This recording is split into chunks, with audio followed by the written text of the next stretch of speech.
Hello, Internet. I have someone who's very excited to be here today. This is the 1954 version of Godzilla from NECA's Godzilla figure line.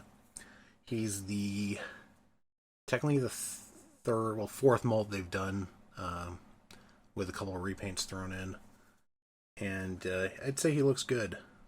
Monster Arts has yet to do a 1954 Godzilla, so it's nice to see someone tackling it in this kind of, a buyable scale that's not a vinyl figure. I do know Bandai has released some vinyl figures and stuff too, and there are fairly expensive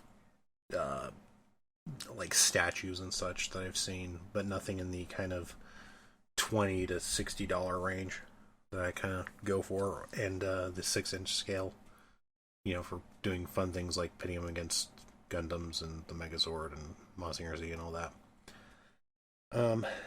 But yeah, this is a very nice figure, and I don't know why, but I find this particular expression that you're currently seeing him quite hilarious. It's like he's a big happy guy. But to zoom out, get a full look at the guy. By zoom out, I mean, move him back, because who needs a zoom function? He's a very good representation of that original suit. The makeup of the design of the back fins is exact, like right down to this kind of crescent moon shape in here and down here. The mine has some paint fading right there. You'll notice that's not, as far as I know, that's not accurate to the original suit. But looking at him from the front, you kind of see he's got this, like, I want to say it's like a bagginess to his sculpt that I think was in the original suit design, just because I think they made it a bit looser so that when you moved, nothing would tear. From what I got from watching the movie, at least. He's got these big kind of, like pressed, knee pads.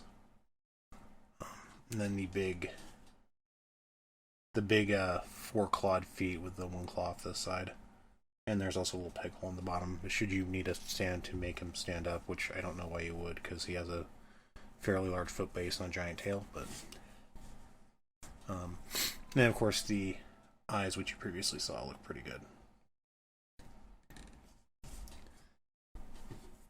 So, overall, I think he's fairly nice. He's also got the, he's got the kind of white, like, larger, more visible ears that tend to get downplayed in later suits. So that's a nice effect. And he's got teeth. And one thing I really like about this figure, looking here, you can see the tongue is stark gray. And looking at this, I don't think there is anything that wouldn't be a feasible color for a black and white movie. So I could be wrong, because I don't know, film history that well, but there's nothing that's not white, black, or somewhere in between. For posability, he's fairly posable. Got moving neck joint down here and up here. So you do this, which will look. This looks like it's a suit, suit failure there, but you do get nice range in both of them working together, so you can look forward, or he can look down at the train he's about to eat, and then side to side is great.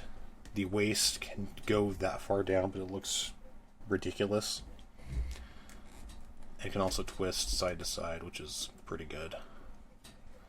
Arms, you've got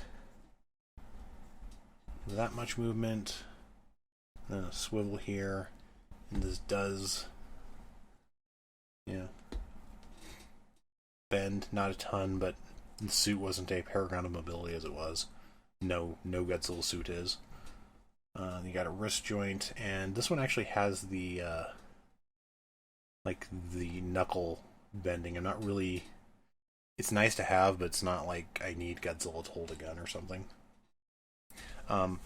Yeah, the joints move a lot more smoothly than my 85 Godzilla does too, which is nice.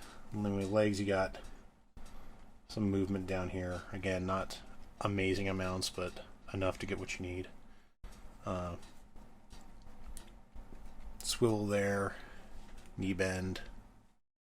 Again, the knee's really tight, so I'm kind of, yeah, not, like, it's almost worthless, but, you know, it's still something.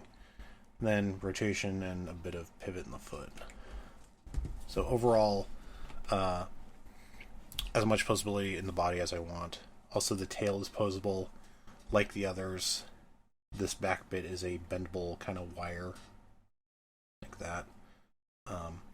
The tail's actually on mine is a bit loose, so it's kind of hard to keep it in, you know, poses beyond what gravity and the force it's pressing against do. But, you know, in a stark walking pose, it is fine. So, yeah, he's, like, he is a good representation of the 85 Godzilla. Or, sorry, 54 Godzilla. I don't know why I always go to 85. That's like the first Godzilla movie I saw, so maybe that's it. Just for a bit of fun. I don't have a train.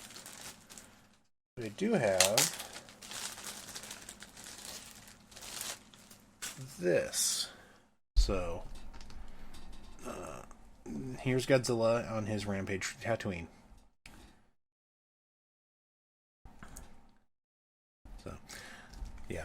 I kind of want them to bring back the city micro machines just to have little things for Godzilla to smash. I don't know if they will, but for some comparisons, here he is with his offspring, the 85 Godzilla, who looks quite a bit meaner, has a bit of a greenish tint to him, and the smaller feet and all that, smaller, Basically, what I'm trying to get across is they are using different sculpts for these, like, entirely, as opposed to taking the easy road, just kind of resculpting the head and redoing the back fins, which is very, very, good of them. Like, I don't think anything is reused between these two figures. And then for a comparison to a much more expensive Godzilla, here he is with the Monster Arts, which does have a much more intricate sculpt, but $20, $50, $60. So I will take the difference. Plus, again, they have not done a 54 Godzilla. They've done a 64 Godzilla, which I kind of want to get. I don't know if NECA's going to do a 64 Godzilla, but I do hope they continue this line, because I do like the different Godzillas they're doing.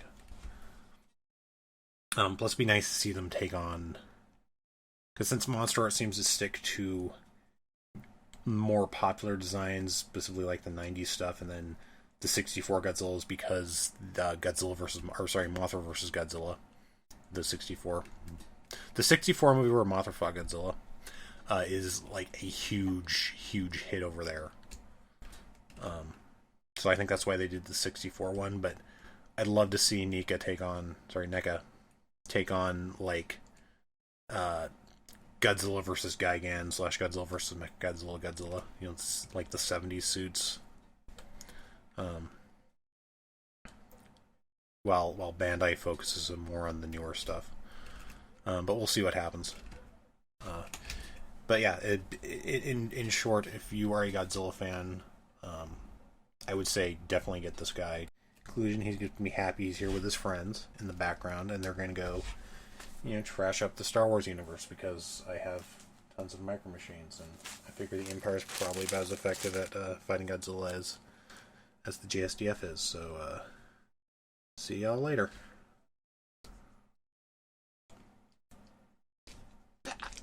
Yeah. Bye, everybody.